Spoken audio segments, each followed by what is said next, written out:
Well, good evening, everybody. We are in chapter 6 of Revelation.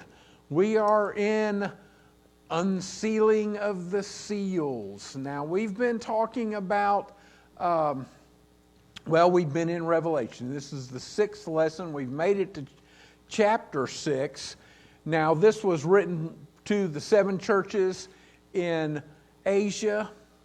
We've talked about all of the, in a lot of ways, code that's in this. The biggest misunderstanding that most people have, the most difficulty they have understanding the book of Revelation is realizing the difference between what is figurative and what is literal. So we see there in chapter 1 where John is talking about Jesus, who he is, and then we've gone through. Then we started where he talked to the 3 churches, mentioned information to each of the churches, and there was a pattern to what he said to the churches. He started out with, you need to fix this, or you've done this good, but you need to fix this. And then the biggest thing is stay faithful. Now, last week I broke this down and I compared this to, we have to remember this was written to the people of the time who were going through persecution, and it was to give them hope, in essence, to remind them who their Savior is, and remind them not only who their Savior is, but what He's capable of, and remind them to stay faithful, and they will be rewarded. Now, I also talked last week, kind of compared it back and forth to if we were in 1944 Europe, and we were trying to encourage the people in the POW camps and the concentration camps and stuff. We would, and I made, a great beast from the east will arise, Russia. The technological marvel from the west will arise, USA. They will destroy the great evil, and used nothing but figurative imagery to kind of tell them what was going on and what was going to happen. Well, I did that to kind of show you how Revelation was written for the people of the time. And we talked early on about how, if you go walking around with a letter that's saying that Rome is going to be destroyed and this and that and everything, you might get in a little bit of trouble. So they wrote this in a lot of figurative language. Now, we do know that Chapter 5, we're told what was going on. 4 and 5, last week, John was able to see, we went to heaven, was able to see the throne room. He gave a description of what was in the throne room. In chapter 6, that was chapter 4. Chapter 5, he told what was happening with the 4 beasts and the elders and the Lamb taking the scroll. And now this week, we're into where the Lamb is opening up the scroll, unsealing the seals. Now, we're not going to get all the way through the 7th seal, because that's chapter 8, when he opens that seal. But let's jump into chapter 6, and we should be able to get through the first 6 seals tonight and talk about them and put them into context. So we start out in chapter 6 tonight in verse 1, and it says, I watched as the Lamb opened the first of the 7 seals. Then I heard one of the 4 living creatures say in a voice like thunder, Come. I looked, and there before me was a white horse. Its rider held a bow, and he was given a crown, and he rode out as a conqueror bent on conquest. Okay, white horse, conqueror. There are some people who want to claim it's Christ. There are some people that want to claim it's a previous entity. Then there's quite a few that want to claim it's the Antichrist. Just let's look at the figure, okay, if we will. And the reason I'm going to name him is the last horse is actually, the creature is kind of named Death. So we're going to kind of put a label, if you will, on all four of these. But of the time, the bow symbolized military might. Parthian warriors specifically were symbolized with bows on horseback. Now, a white horse during the time, and I contend even today, is a sign of victory. Who can tell me what happened in Moscow in Red Square at the end of World War II? General, I can see his face. His last name just the main general that got into Berlin first. He rode a white horse leading the troops through Red Square. And the crown here, though, I want to point out, and we'll see this as we go farther through the book, the crown here is a crown of victory, not a ruling crown. In other words, like for instance, someone won something in the Olympic Games, they would get the crown, of fig leaves and so forth. This is a crown of victory, not like a king, a ruling crown. So there is a little bit of difference going on there. And so, who's on the horse? Who is this supposed to be? Well, like I said, some claim a historical figure, some claim the Antichrist, some claim it is Christ, because we'll see in chapter 19, which will be a couple months from now, Christ does come back riding a white horse. But that's really the only real coalition between this figure and Christ. Most people believe it's not Christ. There's a couple reasons. First of all, the Lamb, Christ, is opening the seals. So he opens the seal, jumps inside on a horse, and rides out. I don't know. But however, we do know also, there's a lot, there's people that want to claim, dispensational premillennialists want to claim, that's the Antichrist. Well, we know, and we discussed this over and over for the last 8 years, that there is not this one Antichrist that comes back at the end of time and does all this stuff. There are, and the Bible even tells us, many Antichrists have already come. So, not really there. However, do we have to know who death is? Do we have to know who the rest of the riders on the horses are? I contend no. It is symbolic of a conquering foe. Now, also, we must think this could be even a warning for today and a warning for then. We haven't had a war recently, have we? We have, time and time and time again. So, we know that, again, the fourth rider is labeled death. We know that if we consider the second horseman and we take it that we label it as war, we'll see how these progress. So we have this first rider, ruler. He's got a crown. He's victorious. Bingo. Now, no matter who these riders are or are not, the point is still the same. It doesn't matter what's trying to be gotten across. The four seals declare there's going to be a difficult time for Christians. And we'll see that as we move through this. So we move on to the second seal. In verse 3 it says, "When the Lamb opened the second seal, I heard the sound I heard the sound. I heard the second living creature. Now remember last week there was 4 creatures that had 4 wings and looked different and stuff. These are the creatures. It says, come. Then another horse came out, a fiery red one. Its rider was given power to take peace from the earth and to make people kill each other. To him was given a large sword.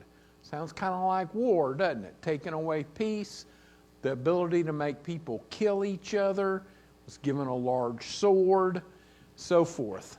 Well, let's keep moving here. In verse 5, it says, when the Lamb opened the 3rd seal, I heard the 3rd living creature say, come. I looked, and there before me was a black horse. Its rider was holding a pair of scales in his hand. Then I heard what sounded like a voice among the 4 living creatures saying, 2 pounds for wheat for a day's wage, and 6 pounds, that would be a denarii, and 6 pounds of barley for a day's wage. And do not damage the soil and the wine, the oil and the wine.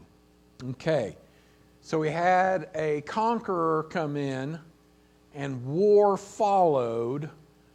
Can anybody tell me here what went on in a lot of Europe in late 1945, 46, 47?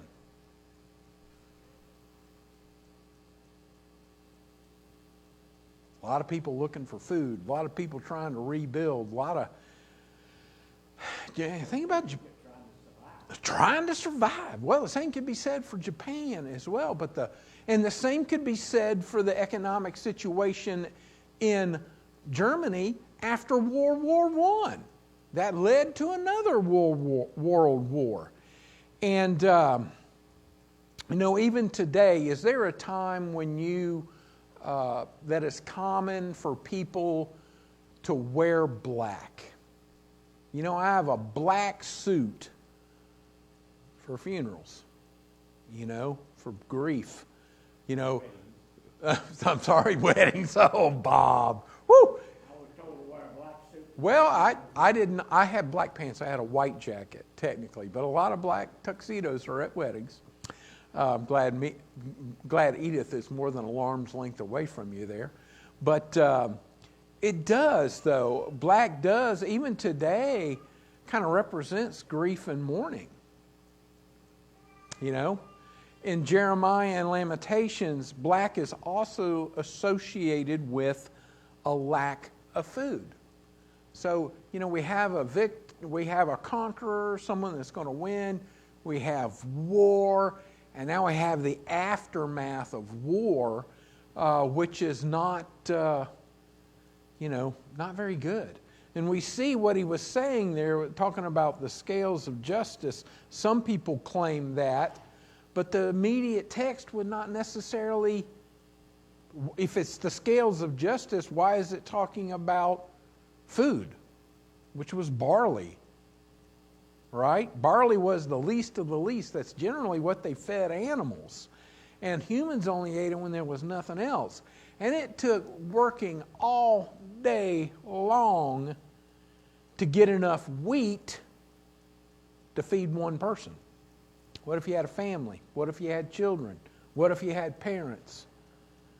You were eating barley because that's all you could possibly afford. Forget meat, forget all the other nice things, i.e. the oil there and the wine. There's just a lot of symbolism here with what people ate and economic hardship that comes after war. One denarii, 3 denarii, representing economic distress, hunger. Some people ask about the oil and wine. There's really kind of 2 schools of thought here. One, that it was so expensive you couldn't afford it. The other is that it was plentiful, but due to the shortage of grain, it was not much use. So, but we need to remember not to get lost. Now, I've been talking this since the introduction. We need to make sure not to get lost in all the imagery that we may not be able to tie to a specific thing. Now, I did do a little research, and guess what the prices of the food was. Before, earlier on, it was averaging between 16 and 18 times a denarii for a pound of wheat was 16 to 18 times the normal amount that you would spend on things at that time. So pretty much everything you had just went to, as Bob said earlier, surviving. It wasn't any great thing. It was just not dying today. So we go on to the fourth seal. Chapter 6, verse 7. It says, when the Lamb opened the fourth seal, I heard the voice of the fourth living creature saying, come. I looked, and there was before me a pale horse. Its rider was named Death, and Hades was following close behind. They were given power over a fourth of the earth to kill by sword, famine, and plague, and by the wild beasts of the earth. Okay, ironically, I learned this last week. The Greek words there for pale is actually a pale green, kind of like something starting to rot or gangrene. I just thought that was kind of, interesting. But we see here where death and Hades works together. We see that again in chapter 20, which we'll discuss, and also in 118 where we discussed it as well. And we have death, a physical death here on earth, followed by a spiritual state where the soul is separated from the bodies. And if we look at this in order, so we have conqueror, victorious conqueror, we have war, we have the difficulties that follow war, trying to survive, and then we have death and Hades basically reaping the harvest that was paid by humanity from the first three riders. So we have, a building there, things that we probably have seen time and time again throughout history. We have, you can look at World War II, exactly. I use that for a reason because we're more familiar with it, but you had a conqueror, looked like he was going to do great, doing unbelievable things, and then war, and then destruction, and then people trying to survive afterwards, and then how many millions of people died, even innocents. Non-innocent and the innocent died during World War II. It was unbelievable. I did want to point out one thing here that someone pointed out. Y'all know I'm a little bit of a geek sometimes. Well, we have death and Hades are reaping the harvest left by the horrible price. Interesting note around the color choices here. The Black Death, the bubonic plague, the Red Death, smallpox, and White Death, the three horses, the three color horses up from above that. White Death is tuberculosis. I'm not saying that's what killed them. I'm not saying this is, but it was kind of interesting how they kind of mingled together there. And I want to pause for a moment and look at Ezekiel 14 and verse 21. And talk about how wild beasts would often prey. Well, that happens in Africa today, every day. If you rule out man, the most people in Africa are killed by a hippopotamus. And then Black Death, the Cape buffalo. But anyway, Ezekiel 14:21 tells us, "For this is what the sovereign Lord says, how much worse will it be when I send against Jerusalem my 4 dreadful judgments, sword and famine and wild beasts and plague, to kill its men and their animals. Now, as long as we can get there tonight, we'll also see in these future seals, we're all, talking about the stars falling and this and the there's no light and all these things. Revelation is not the first time that was used. All of those things that people want to, whoa, about the end of the world, that's been used all throughout the Old Testament. So, as we move on, I'm going to try to make it there. I'm going to skip a few things here. Let's move into verse 9.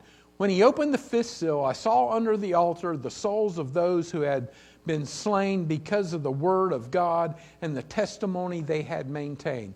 These were people who had not recanted and were killed because of it. It says, they called out in a loud voice, "How long, sovereign Lord, holy and true, until you judge the inhabitants of the earth and avenge our blood?" Then each of them was given a white robe, and they were told to wait a little longer until the full number of their fellow servants, their brothers and sisters, were killed just as they had been. They could have said right here in verse 11, until the 7 of their fellow servants. But, they said full number here. Now we know, as we've been looking back at all the talking about the 7 and everything, how that was symbolic of the time used for a complete amount that you didn't know, or the full number. So kind of like we think of lucky number 7 today. I'm not sure why, but we do. So we have John here seeing the handiwork of the 4 horsemen, all of the souls that were there. Now, this is the altar of sacrifice that's in heaven that the temple was copied on, where they sacrificed animals and the souls of the faithful. But there's some important truths that we should learn from what we just read, and let's look at them. I have 6 of them here laid out. 1, souls are separated from our physical bodies. We know that. The soul is conscious after death. See, some people think you just go into a sleep state until Jesus comes back. But right here we have souls speaking and talking and knowing. Here's a good one. Not all questions are answered when we die. How many people have thought, I want to know the truth about X, Y, or Z.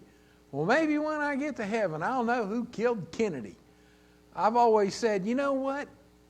You get to heaven, you're not going to care who killed Kennedy or who did this or who did that here on earth, because it's going to be so amazing.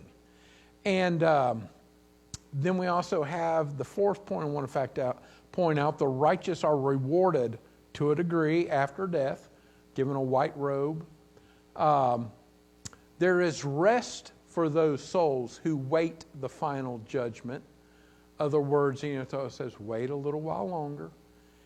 And additionally, last but not least, we always need to remember this anyway, there's a plan in place, and God is in control. He said, wait a little bit longer till the right number. In other words, He's got a plan, and He's in control. We might not understand it, but God is in control. And boy, you're talking about something that can relate to most of our lives. There are things that we don't why in the world is this happening? Sometimes we just don't know. But it doesn't matter. God is in control, and God can take care of it. And we need to remember those things. Of course, the white robe, sign of purity and victory. I'm going to keep moving here. The 6th seal, because I'm watching the clock. Verse 12, I watched as he opened the 6th seal. There was a great earthquake. The sun turned black like sackcloth made of goat hair. The whole moon turned blood red, and the stars in the skies fell to earth as figs drop from a fig tree when shaken by strong wind. The heavens receded like a scroll being rolled up, and every mountain and island was removed from its place. the kings of the earth. Whoa, what a vision. I mean, really, it's kind of, you think that's pretty intimidating.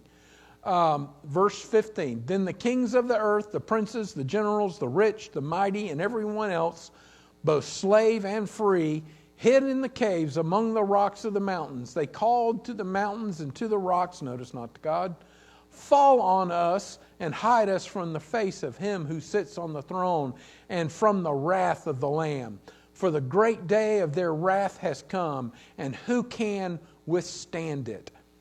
Okay, there's two parts here. The great upheaval of the material universe, and also the terror associated with it in humanity. Now, sadly, the majority of people don't ever read the whole Bible. Sad. It's really sad, because they miss out on a lot of stuff that they need to know. That's like reading the last 2 chapters of a mystery novel and not knowing any of the big background. So there's a couple questions that arise. Is this literal or is it figurative? Is this a temporary judgment or is this the final judgment? Ironically, there's biblical precedence for both. I know y'all want this is specific answer, but if we will. Many Old Testament texts have described the destruction of the enemies of the Lord's people by means of images that predict the violent people of nature. Okay? Isaiah 13:10. This was a prophecy against Babylon. It says, the stars of heaven and their constellations will not show their light. The rising sun will be darkened and the moon will not give its light. Isaiah 34:4-5 says, all of the stars in the sky will be dissolved and the heavens rolled up like a scroll. All the starry hosts will fall like withered leaves from the vine, like shriveled figs from the fig tree. My sword has drunk its fill in the heavens. See, it descends in judgment on Edom, the people I have totally destroyed. So we have Edom and we have Babylon here being destroyed. And do we still have stars outside? Yeah, we still have stars outside. We still have stars outside. And the heavens have not been rolled up like a scroll. I personally vote for figurative language. Jeremiah 4:23 and 24 says, now this is a whole different author, a whole different prophet. I looked at the earth and it was formless and empty, and the heavens and their light was gone. I looked at the mountains and they were quaking. All the hills were swaying. Just a little bit later it says, Therefore the earth will mourn and the heavens above grow dark. Ezekiel 32:7-8. When I snuff you out, I will cover the heavens and darken their stars. I will cover the sun with a cloud, and the moon will not give its light. All the shining lights in the heavens I will darken over you. I will bring darkness over your land, declares the sovereign Lord. Joel 2:28 following. I'm going to skip down because of time. But verse 31, the sun will be turned to darkness and the moon to blood before the coming of the great and dreadful day of the Lord. Any of that sound familiar to Revelation? Well, yeah, about all of it. Who was, now I'm not going to say who, because there were Gentiles that had become Christians, but generally speaking, at that time, there was a large portion of Jewish people who had grown up reading the Old Testament that were Christians and being persecuted with Gentile believers. I guarantee you there was someone in those groups that had read Isaiah, Jeremiah, Joel, and had said, hey, they've said the same sort of things back here. And my guess is they probably would have been telling their Gentile brethren, hey, God's used this type of language before. He said, this is exactly what he said when he destroyed Edom, when he destroyed Babylon. It's figurative. But you know, there's a lot of people today that talk about, well, when Jesus comes back, dispensational premillennialisms, and then he takes over the earth, and then 1,000 years later, which we'll talk about all that and show where that's not the case. But, you know, they're going to say all these things are literally going to happen. Literally going to happen. We have this because so many people read just small portions of the Bible instead of reading the whole thing. And they cannot recall things that they have not read. Now, getting down to the end. Does it matter if this is literally what's going to happen one day or not? No.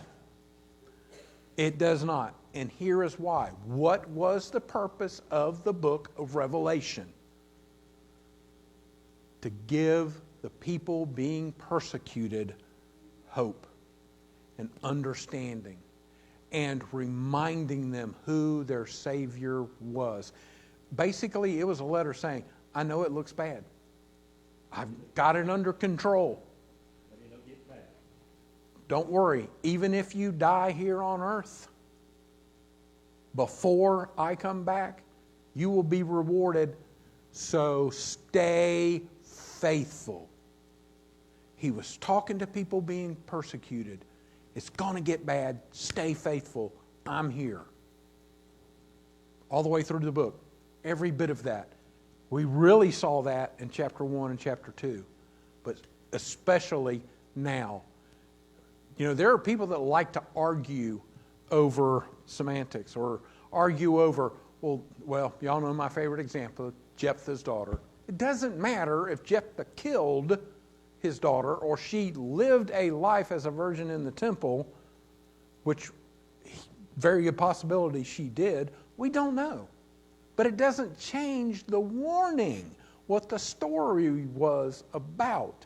And what we just talked about doesn't change what the book of Revelation is trying to get across to the people reading it, whether it was at the time or today. You know, I don't know how many of you have seen what's going on or read what's going on in Nigeria. I mean, wholesale slaughter of Christians. Do you think the book of Revelation might just be a little bit of comfort and hope for them? A whole lot more so than us here in the United States that have a comfortable life for the most part. I mean, we all have things that we end up struggling with and difficulties we go through, but most of the time we have it very good. I ran a little long. Sorry about that, ladies and gentlemen. Debbie, glad to see y'all were able to get on tonight. Woohoo! And Nancy, good to see you too. I hope you all have a good evening, and we'll see y'all later.